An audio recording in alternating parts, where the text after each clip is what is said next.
This is the sixth session in the philosophy discussion program. The series title is Coping with the Reality. Can Philosophy Help?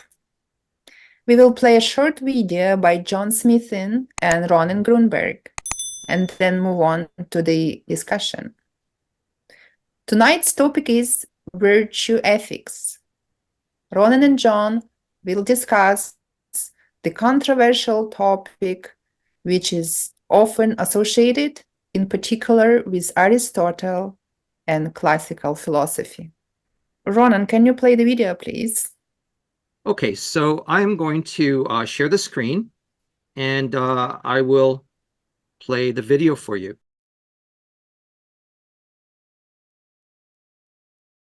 And that's basically it for the video.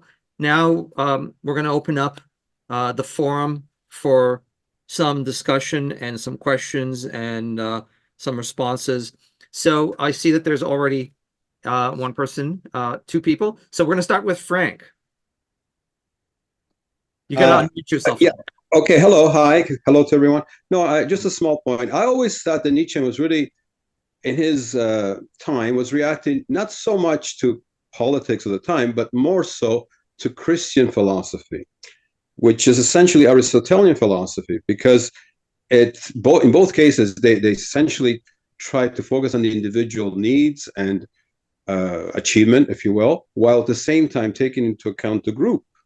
That's what I always thought. And in fact, as we know, Nietzsche was referred to at times as the Antichrist.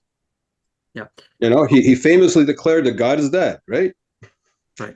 And I think what he meant by that was that the influence of Christianity in society had declined. Therefore, what he felt to be mediocrity, which is what he felt Christianity would achieve, was not essentially what was best for society. In his opinion, it was absolute self-actualization that was important. So I always thought that really he was pitting himself against the influence of Christianity at the time, not so much politics. Although Christianity is also politics, right, if you will, because the ethics of the day, not so much today, but the ethics of that time and the virtue at that time was essentially, in the purview of the church, more so than politicians. Mm-hmm. Yeah. Well, let's start first of all with your statement that Aristotle reflects a Christian idea. So Aristotle was actually not entirely in line with his philosophy with Christianity, but Aristotle was very much about achieving one's potential. Now, Aristotle was very materialistic, right? So he wasn't really interested in a supreme God or anything like that. He was more interested in the way that things work in the world. He was very practical in a way. And what he wanted to do was find a practical way to guide people to do the right thing. And what he argued is that the way to do this is by following the golden mean, avoiding extremes. His moral philosophy is guided by that principle. He believed that by avoiding extremes, one can fulfill one's potential and achieve happiness, which is the ultimate goal. And he argued that the way to do this is by developing good habits. Okay, so his moral ideas are based on this notion that you have to use your mind to, first of all, decide what is the middle ground, what is the best course of action in any situation, and then try to make it a habit, so make it a habitual thing that one does. And after a while, it will sort of move from the thinking realm to almost being like a muscle memory. Now, your statement about Nietzsche, when Nietzsche declared that God is dead, that was an ethical proposition. What he was arguing essentially was that the morality that was being imposed on individuals by the church. You're right about that. So at the time, it was essentially the church that was telling people how to behave. He argued that that created a slave mentality, that people essentially stopped thinking for themselves and just followed what they were told to do, and that slave morality and slave mentality prevented people from expressing whom they were. And he argued that certain individuals, what he called the Superman, were sort of they had a role to play, and their role was to shake things up, to sort of create their own morality. And if they were strong enough, they could actually lead human beings into a more perfect reality, one that transcends the corrupt kind of slave morality that was imposed by the church. But he was considered an antichrist. He was considered, a forerunner of Nazism. There were lots of things that were put on Nietzsche, and maybe one can read that into him. But in terms of his moral ideas, there were early existential ideas where the individual is very important, and the individual is free to create himself. If you have the strength, if you have the courage, then you create your own reality. And then if it's one that is attractive to people, they will follow you. Well, that's what Hitler did. Well, as I said, a lot of people sort of associate Nietzsche with Hitler. Now, one has to be very careful, and we'll probably talk about this. I think you can argue in many of the things that we said that it can lead to a negative sort of moral position. It can lead to all sorts of horrible things. But I would argue, and maybe we can talk about this in more detail, whether that's actually accurate or not. When Aristotle says that the role of every individual is to fulfill their potential, does that mean that even individuals who want to go out and do horrible things, that's their potential and that's what they're trying to fulfill? Would that be an acceptable moral proposition? So I'm not going to answer that question, but I would just ask people to think about that and maybe give their take on it. Thank you, Roman. Yeah, you're welcome. Tori, you're on. I'm on. Okay, thanks. I'd like to take a different spin, or start from a different spot to answer this dilemma that actually Frank has brought up. Because in fact, we can see the very thing happening in the United States today, where the neoliberals, which is the conservatives, the Republicans, are actually taking the stance now that this should be a Christian theocratic state, as if that's destined to be, or that's the form of government, which is actually a coercion form and anti. It's against the principle of the idea that liberty is freedom to do whatever to do unencumbered or unrestricted by other people. So in other words, as well as fascism and as well as Republicans in the United States, although they may hold to the fact that government is the problem, they in fact are supporting the very notion that government should tell you what to do. It should legislate morality.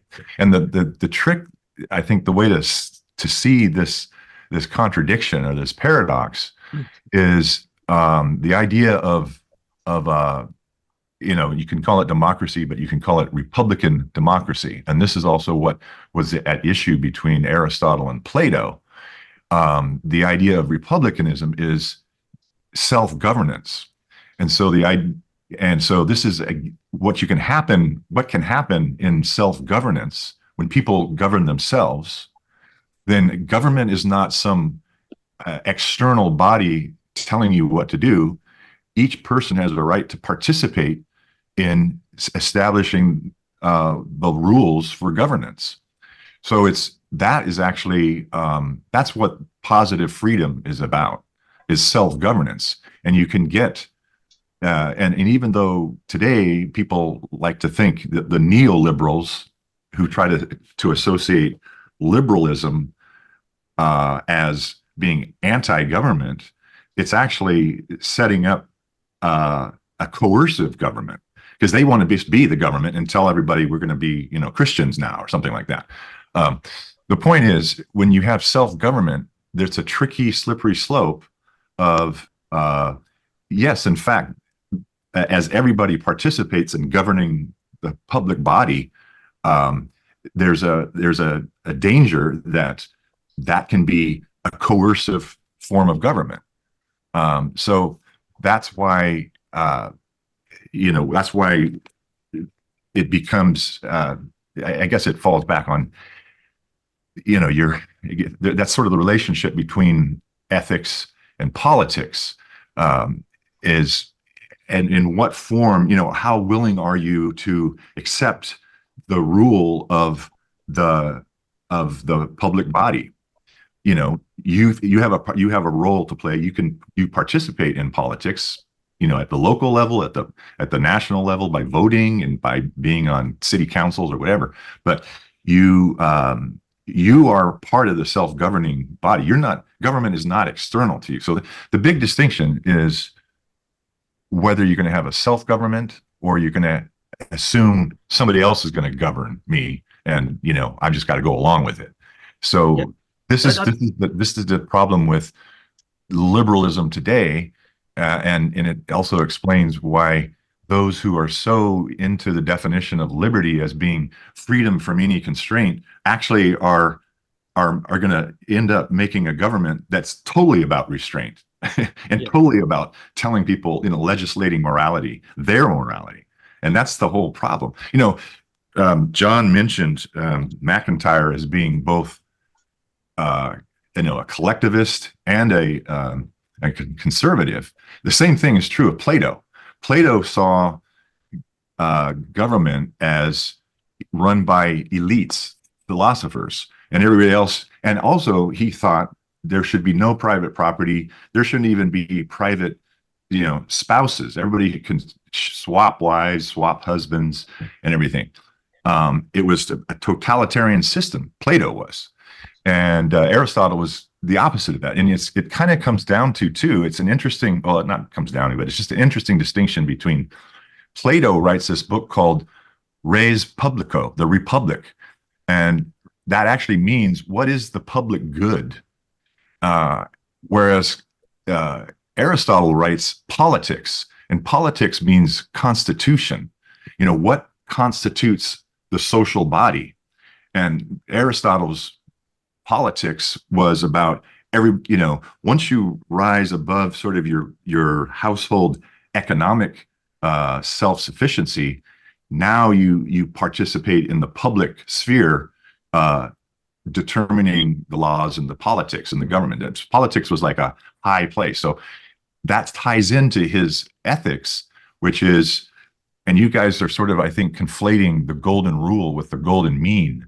The golden rule is do unto others as you would have them do unto you. But the golden mean is a broader meaning for all kinds of different virtues and kinds of ethics that depend on situations. So, which mean, and the golden mean is to, like you're saying, Ronan, that find the middle ground. The middle ground is the way to go. But even in, there's a great essay by Nussbaum, Martha Nussbaum, about Aristotelian virtue ethics. And she lists about 11 different virtues and how they're tied to specifics. So some of the virtues are like courage, moderation, justice, hospitality, mildness of temper, truthfulness, proper judgment, practical wisdom. These are sort of broad topics, but there's very specific ethical choices we make in situations with other people. Ethics are totally about relating to people. It's all about social relations. So that ties into how you do your politics as well. Ethics and politics go hand in hand. There's no, it's Plato and, today's neoliberals and Republicans and conservatives throughout the world are all dictatorial, fascists who want to tell you what to believe, and there's no. It's very anti-democratic. So, Eric, yes, thank you. So one of the things that I think is really interesting is that being self-liberty doesn't mean that you're completely free. You're restricted by your rational thought. So you can't just do whatever you want. Your impulses need to be controlled by deciding what would be the best course of action in any one situation. So it's not that anything goes. And you're talking about government, and you kind of offload making those decisions to on a government, because we can't all run the government. So, but we need to have representatives in a representative government that actually follows these moral principles of ensuring liberty, but at the same time, liberty that is controlled by certain rational things. You can't just do whatever you want. Right. That's where laws come from. Right. And we're bound by laws, and laws actually don't take away freedom. Good laws. I mean, and so one needs to make a distinction between good laws and bad laws, but good laws don't take away freedom. They ensure freedom.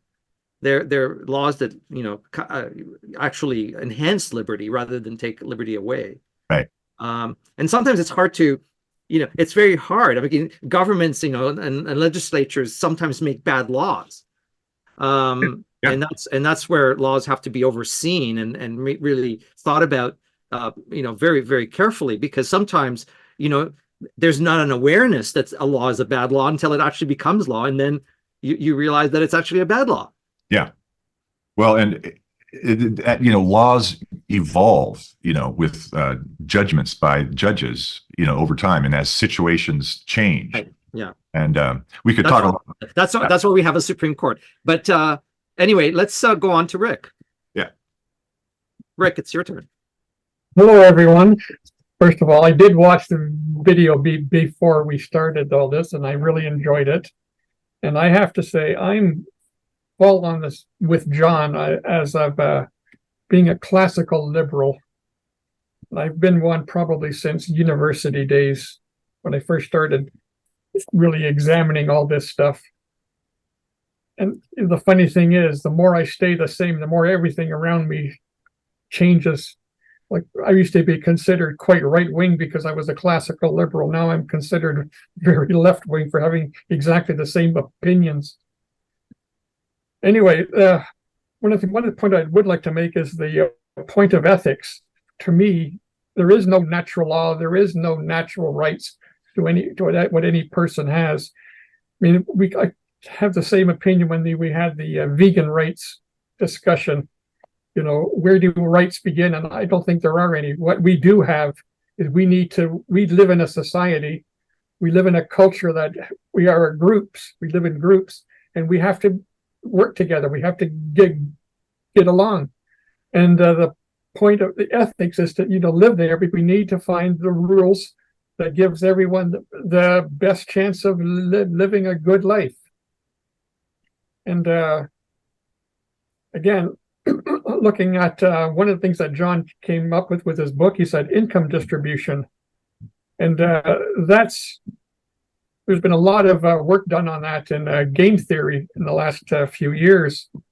And one of the things they find with game theory is when you start off everyone equal, everyone has the exact same starting position. It is pure chance that someone ends up at the top and everyone else, the 1% at the top, get 90% of the income, and the other 90% get that 10%. There is no, it's nothing to do with talent. It's nothing to do with, working harder than anyone else. It really comes down to luck in the end. And I can tell you a story about that. My brother, younger than me by about a year and a half, in 1972, he was really into electronics, and he was, and at the time, you could buy the first microcomputer chip. it went from $1,000 each to about $100 each in a year. The price dropped so much. Everybody was buying them. All the electronic hobbyists were buying them and playing with them. My brother then was about 15, and he built his first working computer by himself, planned it all, laid it all out, figured out all the circuitry all by himself, made it work. And he thought, oh, this is really cool. But I was just thinking a few years ago, where we lived at the time, we were out in literally the butt end of nowhere in southwestern Ontario on a farm. The nearest city was Kitchener or Waterloo, an hour and a half south. There was no chance he would ever meet anybody else who could give him a leg up or a chance to show what he could do in electronics or with computers. There's, because at the same time, that very same people who were doing that, Steve Wozniak of Apple and Bill Gates, they were doing exactly the same thing at the same age as my brother, or older. He ended up being just an electronics tech, and Bill Gates and Wozniak became rich. So I got to tell you, my brother, he is very smart.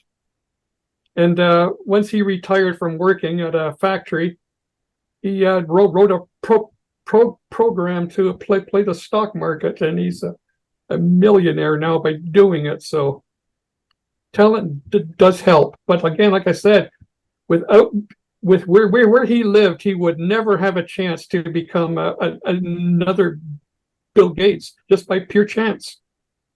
Yeah, you bring up a really interesting point, Rick. Aristotle actually made a very interesting argument, kind of related to what you're talking about. In order for the acorn to thrive, the earth needs to be proper for its growth. That's exactly. It has to have the right environment, and the same is true with human beings. I mean, your brother had potential, but the environment he was in was such that he couldn't really fulfill that potential. And what environment you actually are, born into is definitely luck. Now, I think the argument for Aristotle might be that any society that follows the political principles that he was kind of advocating would create a situation where your brother would be able to fulfill that potential that he had and do what he could with that knowledge and that sort of electronic ability that he had. Yeah, would it take him into the city and give him a good job where he could fulfill that potential of his, or it would make it available for him. It would be easy to get into that context, but clearly it wasn't. But it sounds like your brother still did very well for himself. Well, he did, yeah. But yeah. He could have been a household name if he had just been. He could have been another Steve Jobs. Yes, he could have been if he had lived closer to people who knew what he had. Should have lived closer to Silicon Valley. Yeah. Yeah. Anyway, thank you, Rick. That was very interesting. John. Unmuting myself. Yeah, these are all very good questions that the three of you have mentioned, and thank you for that. I just want to make the point that next time we're going to discuss, the next session. What would it be in a month's time from now, Ronan? Am I right? Something like that, yeah. This session, we're going to discuss non-Aristotelian ethics, and the premise today was this virtue ethics is kind of not very popular today, right? It's not on most people's radar. Yeah, I mentioned myself, I didn't even discuss it at all, in my book that I wrote about 6 years ago, and therefore it seems to be something missing. So Frank, for example, mentioned religion, and next time that we're going to discuss three types of non-Aristotelian approach to ethics. One of them will be religion, right? The religious approach. And in that same category, I include people who say things like do your duty. I put religion/duty slash, categorical imperatives, as in Kant. So we're going to, do be there, because we're going to discuss that thing next time. The other non-Aristotelian approaches that we intend to discuss next time is this thing about equality that we already mentioned. And then the third one will be, social justice, or whatever you care to call it, whatever names you care to call it, the other. So I just wanted to point out that some of the questions that we raised, continue discussing them, but we're going to be taking them up again the next time. I was interested in what Tori had to say. And one thing I noticed from that, and I think we did try to say it in the video, was that one of the problems that I find as an Englishman living in North America is that in America, the terms are not used in the correct way at all. The term Democrat doesn't seem to be used in the correct way. The term Republican does not seem to be used in the correct way. The term liberal, does not seem to be used in the correct way. And I find that quite confusing, actually, right? What do we mean by liberal? But the one point I wanted to make, just to stress, is that these characters, who are indeed Americans, who are stressing the classical liberum, they're very clear that non-coercion, is part of it. Like the guys that you don't sort of like, Tori, I'm not going to label them, but it's very clear that the classical liberals, are not in favor of coercing people to that's the province of, the left on the one side and the right on the other, if you know what I'm saying. I just wanted to make that point. Okay, so that's Thank it. you, John. Yeah, go on to Bill. Okay, Bill Hollings, the floor is yours. Thank you. So what did I want to talk about? Oh yeah, Rick. The Bill Gates versus your brother battle is actually more warped and towards luck than you probably appreciate. Bill Gates was not, Microsoft was not IBM's first choice for an operating system for the PC. It was a company that was larger at the time called CPM, and they basically turned IBM down, or they couldn't negotiate or whatever, didn't come to terms. So Bill Gates would be, no better off than your brother had this other company decided to accept IBM's terms. So that's a wonderful example of somebody becoming a billionaire by just literally being in the right at the place at the right time, and there's nothing anybody could do about it. So it's an interesting little tidbit on the fickleness of life and the amount of luck that just goes into everybody's existence. And then Tori, you focused quite a bit on philosophy and how it can get corrupted. And so, for instance, Trump and Hitler are perfect examples of taking a fairly respectful. No, that's not the word. Respectable philosophy known as democracy and warping it into Tyranny. an absolute, tyranny. Voluntarily, all parties get involved in this tyranny voluntarily. So it's I guess my point there was just it's interesting to talk about philosophy and valid philosophical approaches to morality, but then recognize, to what degrees can they just be corrupted by outright opportunistic liars and manipulators. And John, on the topic of outright manipulative liars, you brought up religion. And that's another example where I don't believe there is such a thing as religious morality, because the morality ends up being warped to a predetermined resolution. So, or we end up warping morality to fit what we've read in doctrine, what we've been preached to about, and so I don't think there is I know there's been a lot of philosophical discussion over the centuries with regards to religious doctrine, and to me, it's all just wasted breath, because at the end, the goal of all of that discussion is to jam a circular peg into a square hole, or a square peg into a circular hole. Either way, it doesn't work. And you end up just, corrupting everything as a result.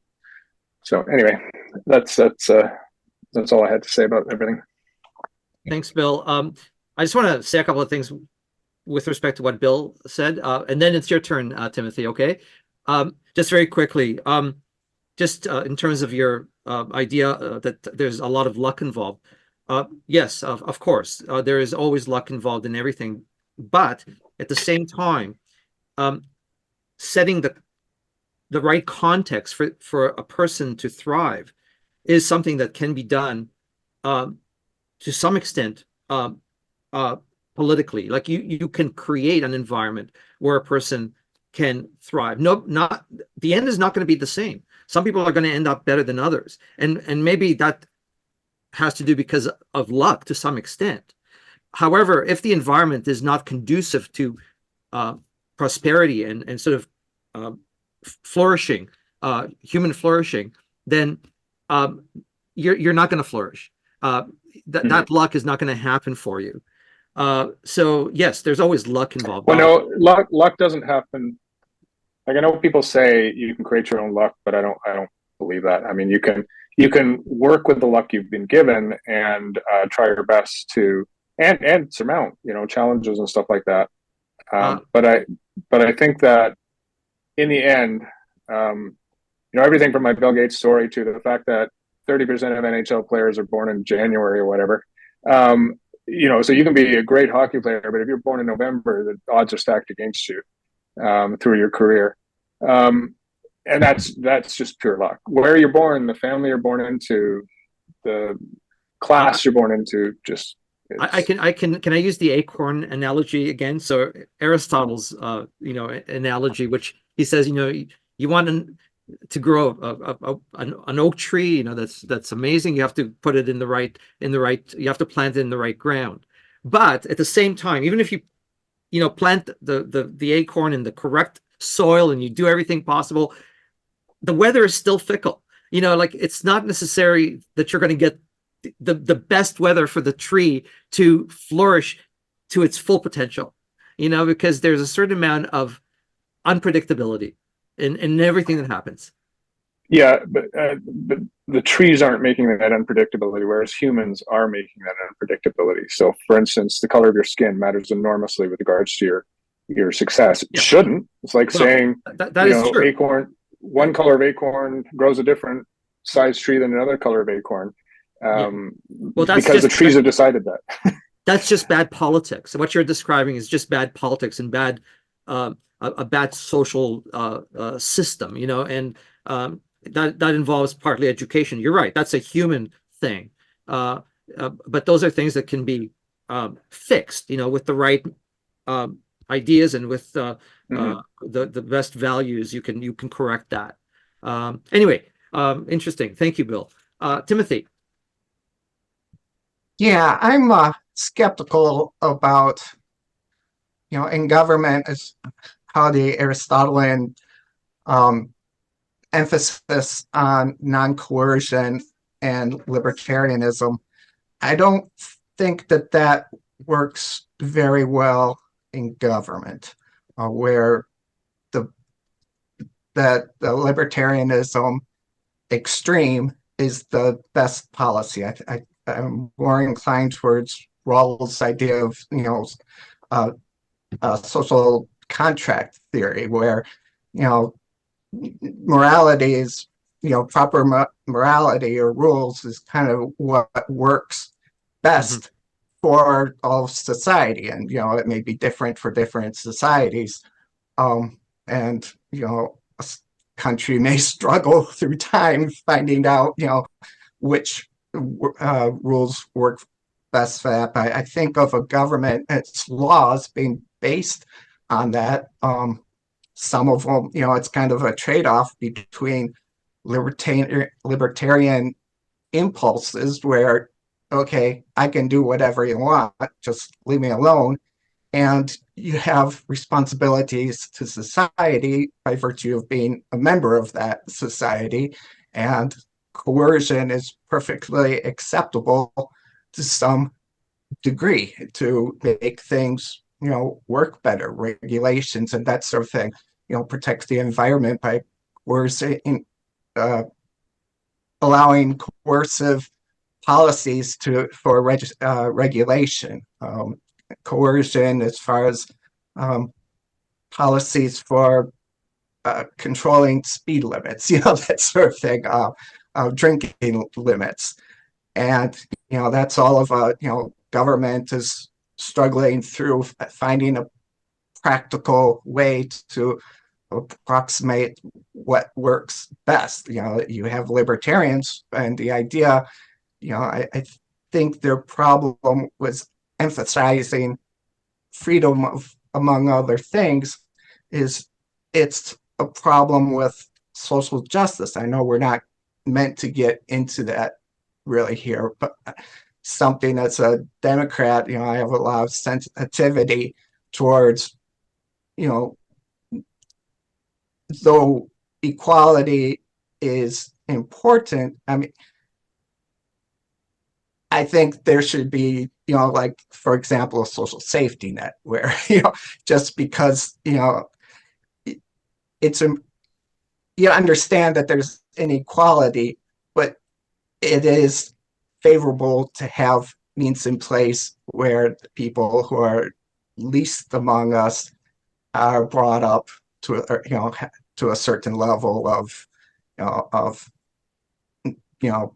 means. Yeah. And, Yeah, thank you.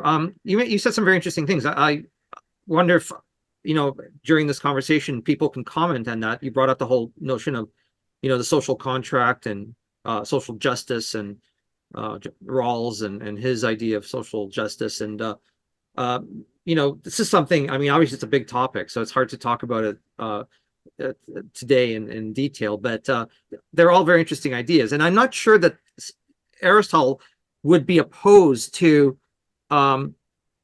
having a society that takes care of its own. It's not just about, like, there are certain individuals who just can't do it, and so they need to be taken care of. I mean, if an individual doesn't have the means to fulfill his or her potential, what do you do with that individual? You can give them the right context, but if they're not capable for whatever reason, then there has to be something in place to deal with that. But that's something that needs discussion.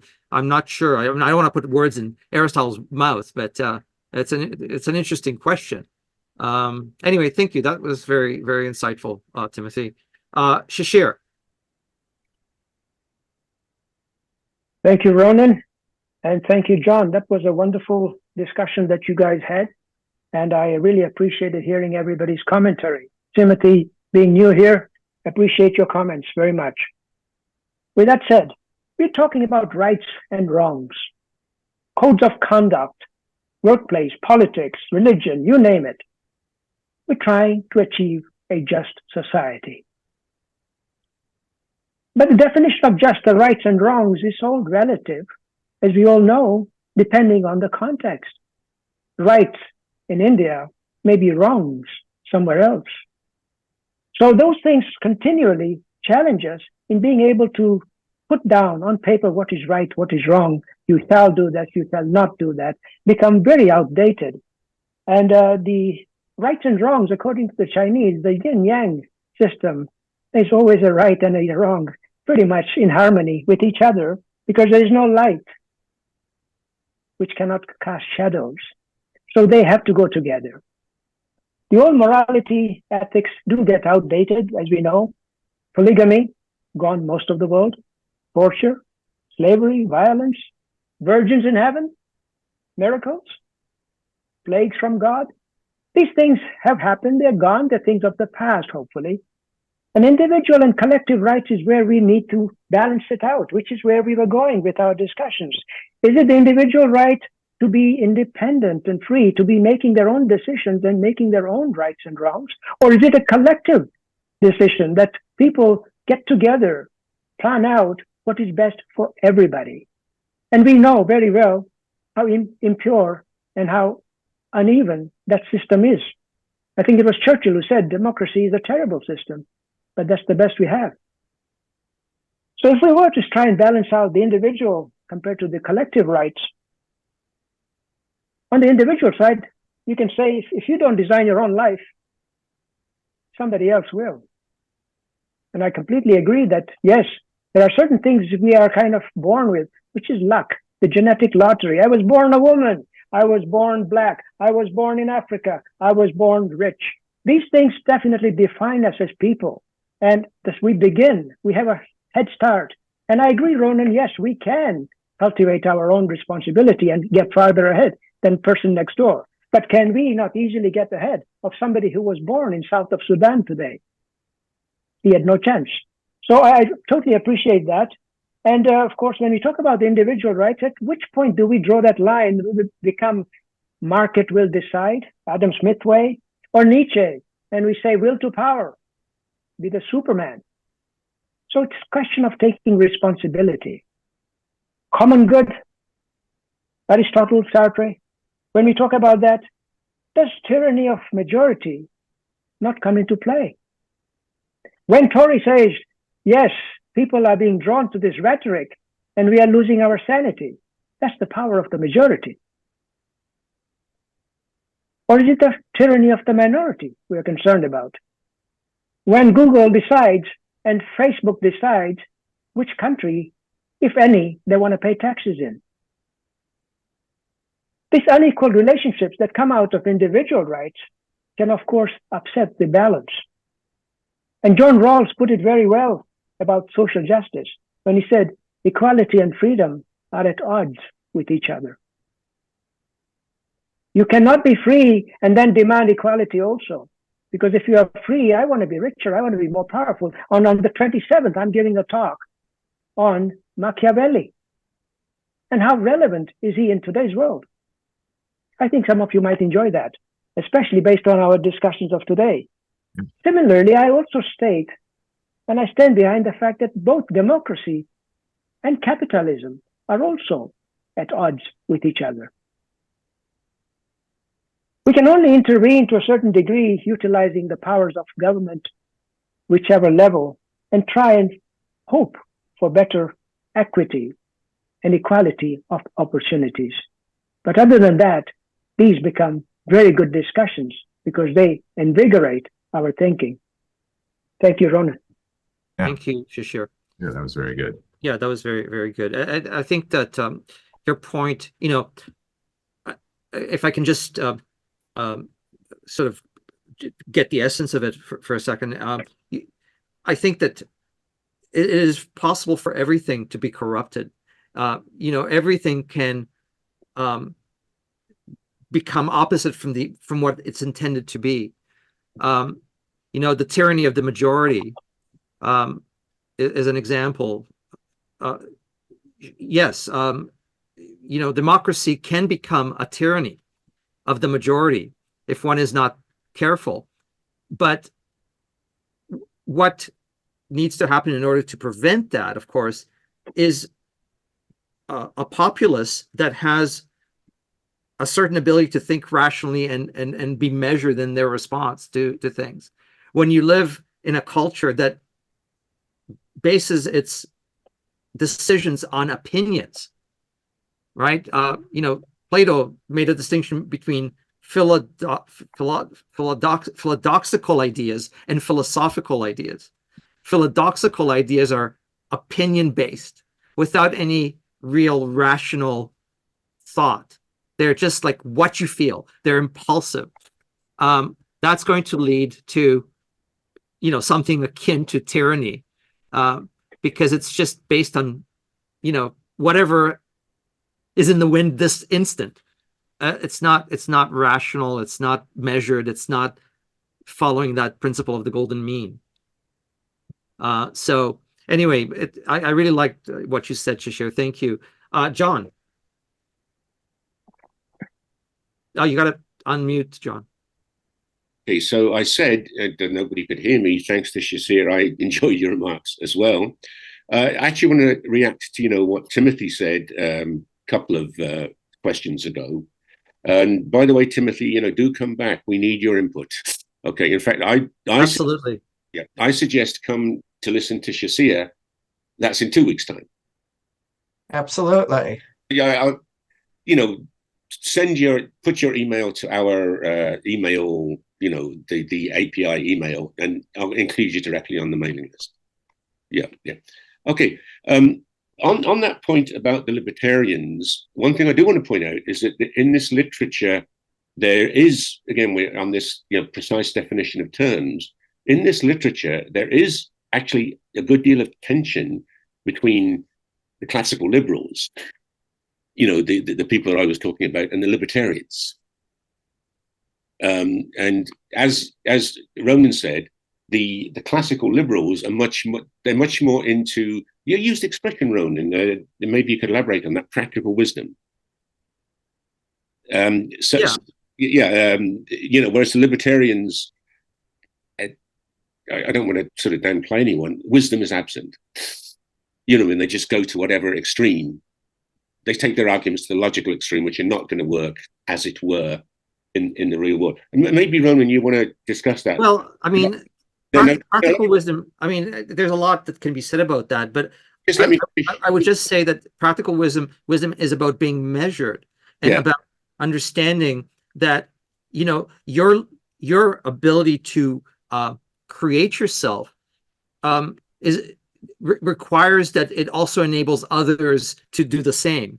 So, to fulfill your potential at the cost of someone else fulfilling theirs is just self-centered.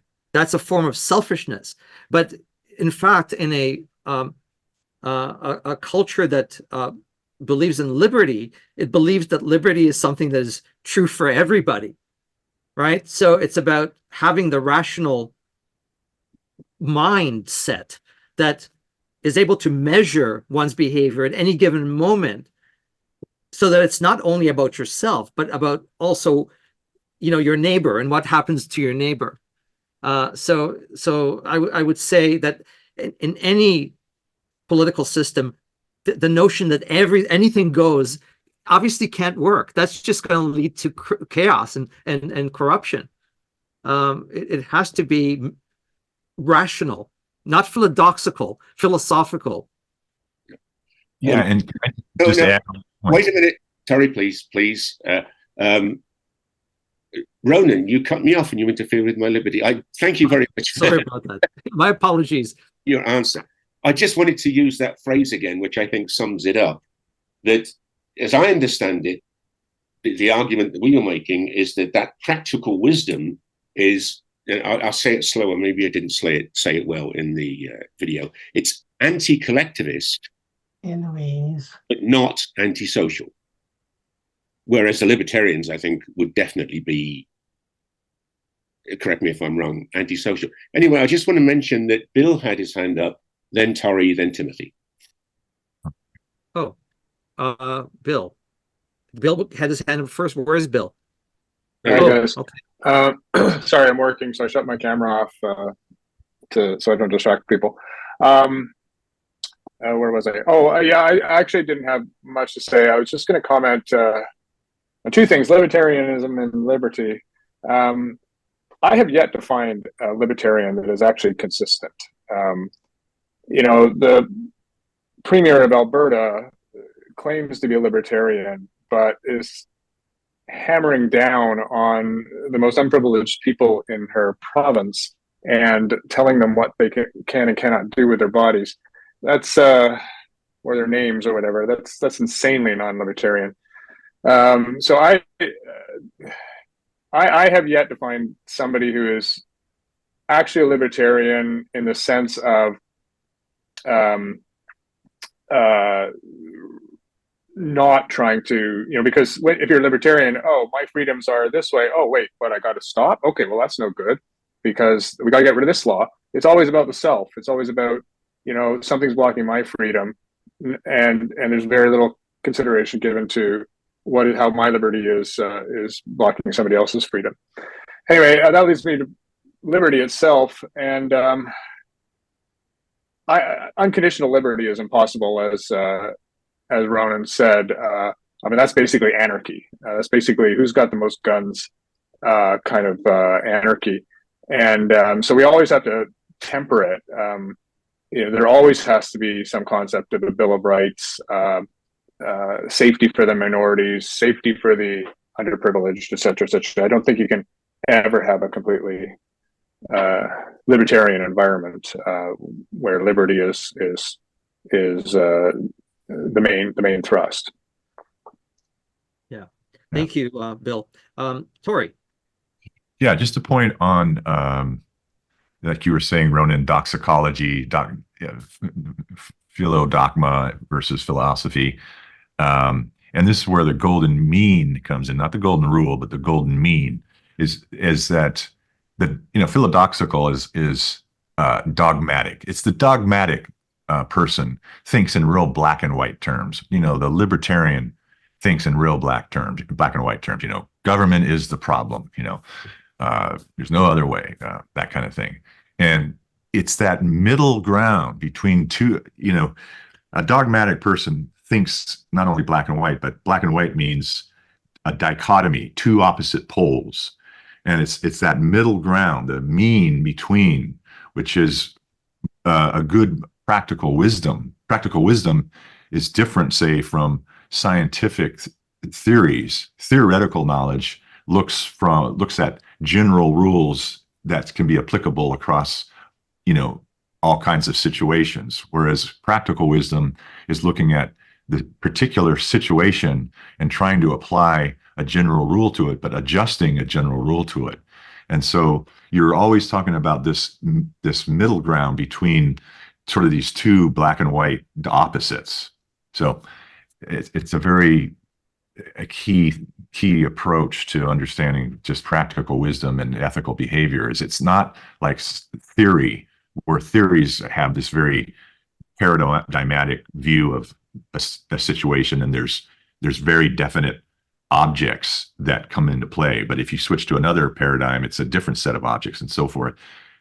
With practical wisdom, it's not theoretical. It's situational, and you can take sort of general principles, but you're adjusting them to a middle ground, which black and white thinkers who are very dogmatic thinkers don't get that. Thank you, Tori. Yeah, I would say that one of the key words in practical wisdom is practical. And yeah, it means that it works. So right. It's trying to find the best possible solution for a problem or a situation that actually works, and that works to help human thriving. So it's not just about working, but working in order to make humans thrive even more. So something can work and it can actually be very harmful to human thriving. That would not constitute wisdom. That would constitute perhaps tyranny or something like that. Because tyranny can work, but it's not very conducive to human thriving. Anyway, okay, thank you, Tori. Timothy.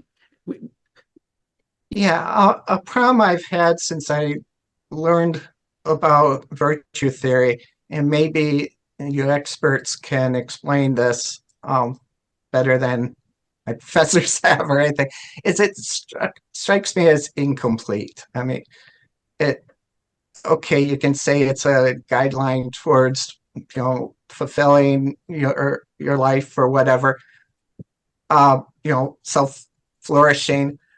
But when I think of morality or moral theory, I think of, the essence of it is, you have to think about a normative theory of how people should behave towards other people, towards, and other, members of a moral community, animals or stuff, what sort of normative rules can guideline just behavior towards others.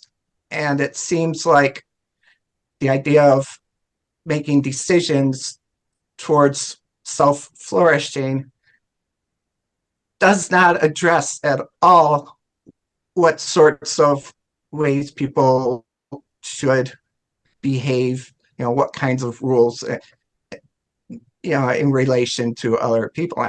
So it seems like it's not a complete moral philosophy if it does not involve, how to deal with other people. And so maybe someone can, talk about, the idea that it's limited at, where it affects other people, but, to how, how, You make a really, you do make an interesting point, Timothy. I mean, I don't think there's an easy answer to the question you're posing, which is why there are probably multiple ideas. I mean, John Rawls, for example, it sounds like you kind of are sort of into that kind of moral, social justice kind of idea, which is fine.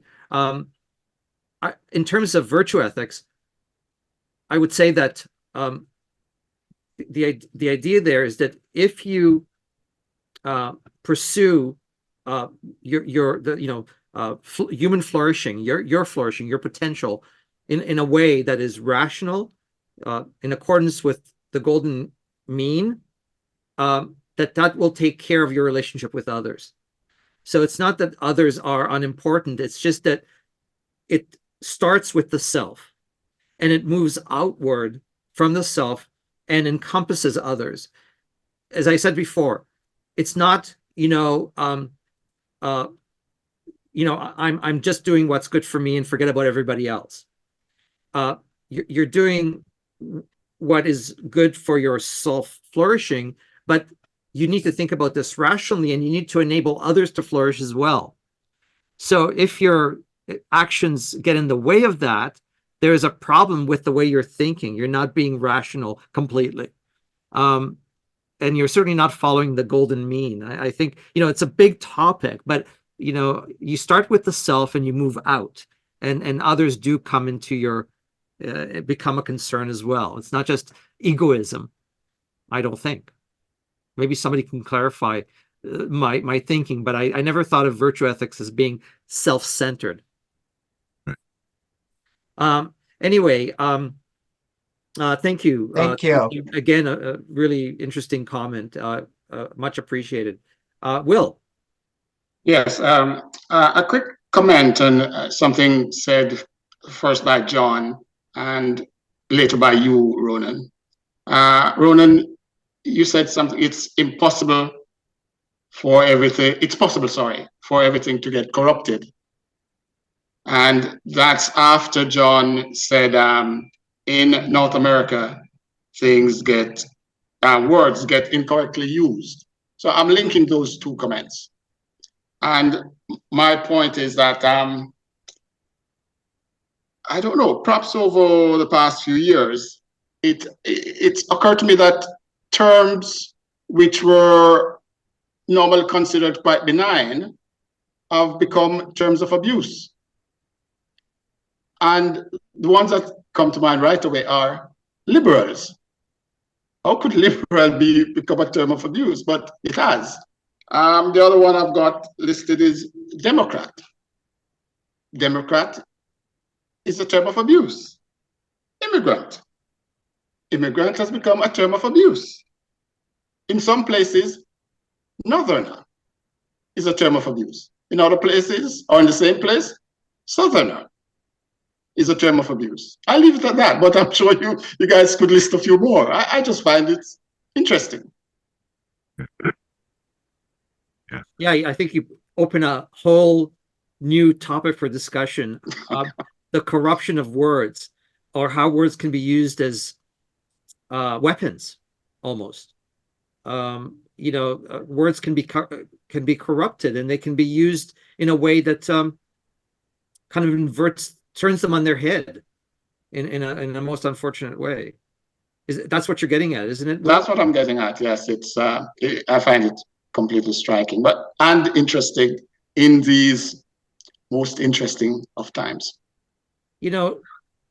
Language is really important, and the way that words are used can be extremely powerful. And I think that many politicians have caught on to the idea that words can be used as weapons, and they take advantage of words in a way that is, I think, questionable. Now, it may help them politically. The problem is that it takes away from public discourse. It actually corrupts the idea of what public discourse is. It doesn't take long. You just listen to CNN for 20 minutes, and you can see, and I have nothing against CNN, it's just that you get people on there with their agendas sometimes, and things get turned on their head. You know, it's not just CNN, it's Fox, it's like media in general. And it's most unfortunate when words get corrupted and used in ways that are problematic. You know, and it happens. It happens a lot now. And again, I think it's related to what I said earlier, the difference between philosophy and philodoxical versus philosophical. You know, philosophers tries to get clarification for what a word means. A person who's philodoxical will use words in whatever way it works for him or her to sway the public. It's just about manipulating opinion. Right. Thanks for coming back on that. Well, it still strikes me that just a further thought on that. Again, we speak of the golden rule. The golden mean. The golden mean, sorry, which I suppose some people would see it as striking the balance or aspiring towards a balance. And sometimes you get the impression that that's where society seems to be lacking at the minute, because there appears to be a lot of noise coming from one end, and you would expect the balancing effect is not there. What I'm saying,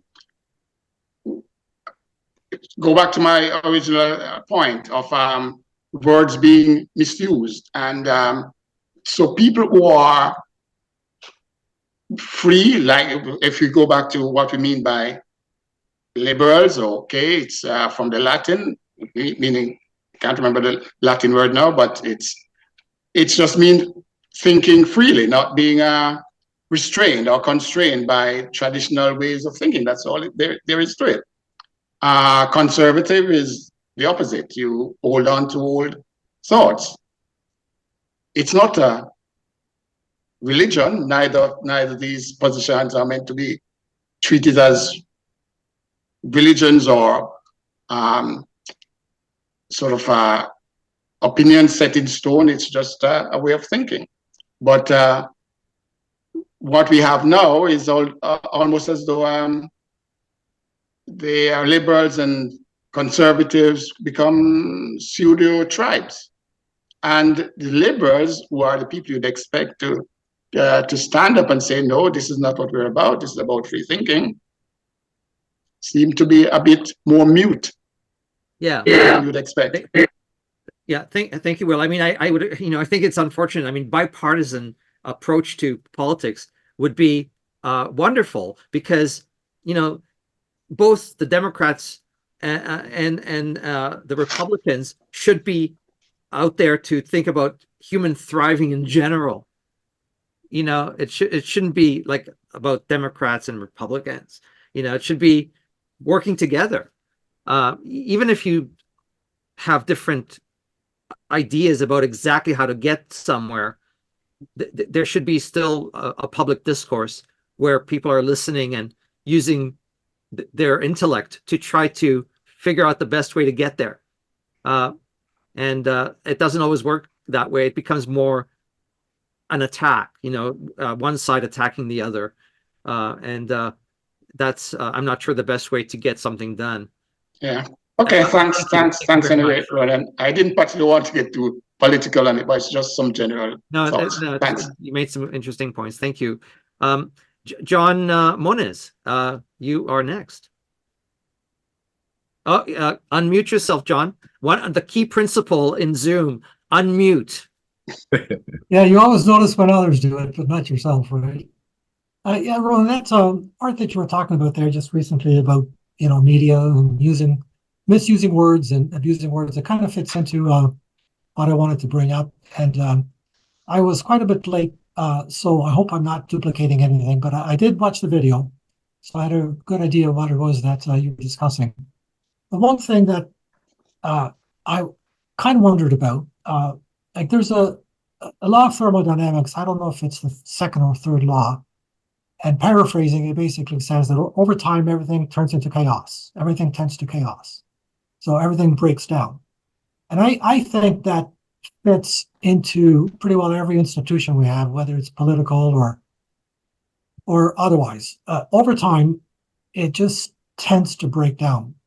And I think we're going through a time right now where Western democratic institutions are breaking down. Mainly led by the U.S., but not only. And who knows if it's going to recover or not.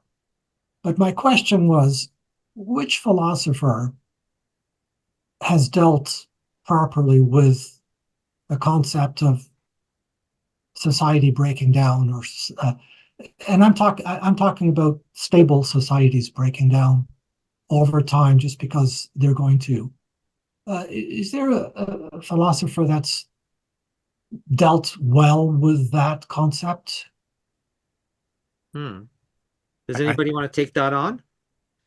I'll make a few comments about it. Okay. I would say that starting with the Enlightenment, well, maybe even further back. Actually, Shishir and talking about Machiavelli in the Florentine Renaissance, when scholars and artists were looking back at the classical literature of Greece and Rome. That was the beginning of seeing that we are a different, that the European culture at the time of the Renaissance was different than back at Greece and Rome. And it was the beginning of a new understanding of history. And as in European culture, they started seeing this that things happen in historical time. That's when actually the social sciences were born. The social sciences were born with this new understanding of history, because before that time, back in Greece and Rome, there was this sort of universal concept, universal being, this levels of being, this static view of the universe, the cosmos. Nothing changed really. Things came and went and stuff, but there was this sort of fixed thing. But once in the Renaissance, and then later in the scientific revolution, and then the Enlightenment, people started realized we're in history. Then you finally got, say, Charles Darwin theorizing about a complete, everything is always evolving. And you had the second law of thermodynamics, that time just goes forward, it doesn't reverse. Some of the philosophers of that would be, I think, even Machiavelli, but also Vico, Herder, a lot of German philosophers. In fact, the German philosophers, you could say, starting with Hegel, but then more were looking at history and change in the rise and rise and collapses of cultures and civilizations. So there's been a lot of philosophers in this discourse. Yeah, even Marx to some extent kind of fits into that. That's right.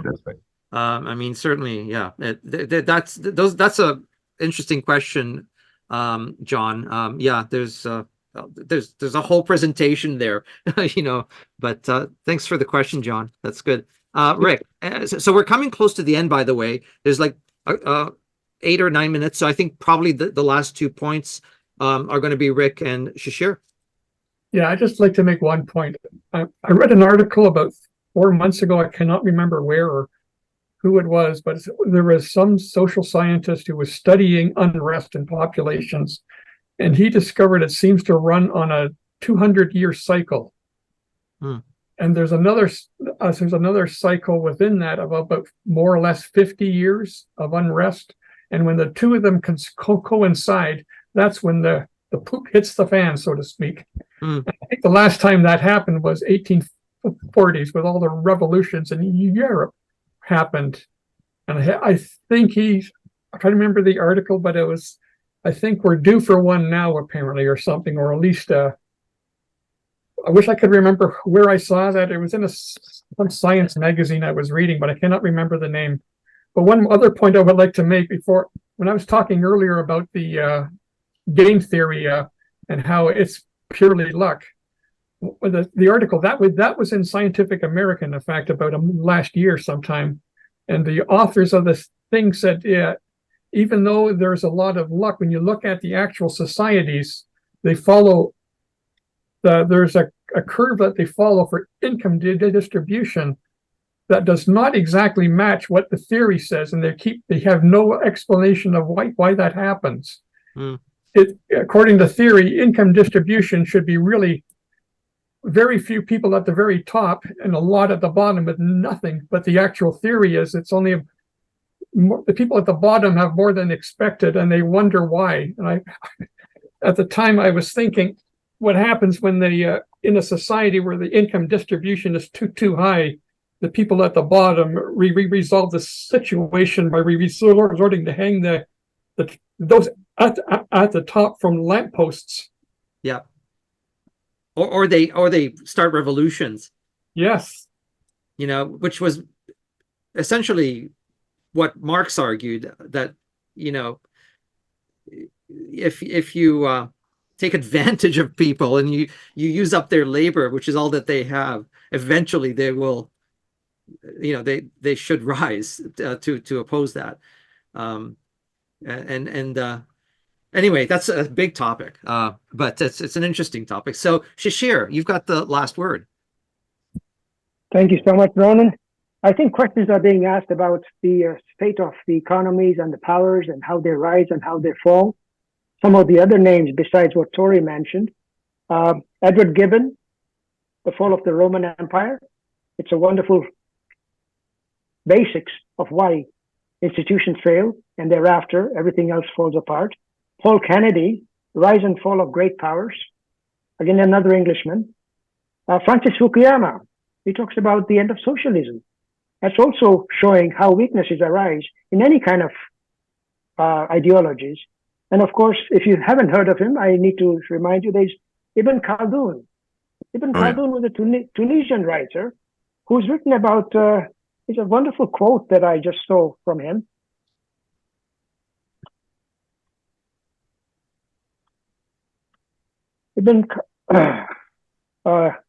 I can't find it now, but it's very crucial that we do not just focus on the Western philosophers. Sometimes it's necessary to bring them in all together, and it makes us realize how similar we all are. It's just that some history is told, others is hidden. Right. Excellent. Thank you very much, Shishir. Thanks everybody for a really interesting discussion. Really enjoyed it. Hope you had an enjoyable time as well. Alla, I'm going to turn it over to you now. Oh, thanks, Ronan, and thanks very, very much to everyone. That was a really insightful session. I learned a lot from it and hope you did too. Our next session will feature Shishir Lakhani. This will continue the theme of ethics and political philosophy. The topic will be Machiavelli, relevance to daily life. Thanks again, everyone, for coming, and looking forward to seeing you next time.